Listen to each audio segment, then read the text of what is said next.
বাংলাদেশের ম্যাচের ভেন্যু নিয়ে সতর্কতা আইসিসির। সপ্তাহখানেক আগে বিশ্বকাপের পর্দা উঠেছে, তবে এখনো মাঠে নামা হয়নি বাংলাদেশের। আগামীকাল ভোরে শ্রীলঙ্কার বিপক্ষে ম্যাচ দিয়ে এবারের আসর শুরু করবেন বাংলাদেশ। টাইগারদের পরের ম্যাচের প্রতিপক্ষ দক্ষিণ আফ্রিকা। দুই দলের শক্তি মাত্রা বিবেচনা করে গ্রুপ পর্বে বাংলাদেশের জন্য কঠিন প্রতিপক্ষ হবে এই ম্যাচ। বাংলাদেশ সময় আগামী 10 জুন রাত 8:30টায় ওটিয়ানদের মুখোমুখি হবেন বাংলাদেশ। ম্যাচটি অনুষ্ঠিত হবে এই মাঠে। এখন পর্যন্ত 2টি ম্যাচ অনুষ্ঠিত হয়েছে, আর 2 ম্যাচে উইকেট আচরণ ছিল খুবই অগ্রসিত।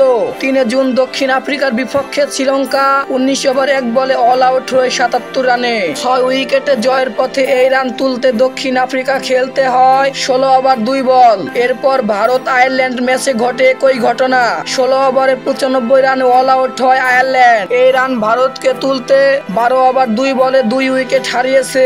উইকেটে অসম বাউন্সের চোট পেয়েছে ভারতের অধিনায়ক রোহিত শর্মা। এই স্টেডিয়ামে উইকেট নিয়ে তাই সমালোচনা করছে অনেকেই, এমনকি এ নিয়ে অসন্তুষ্টি জানিয়েছেন ইন্টারন্যাশনাল ক্রিকেট কাউন্সিল আইসিসি।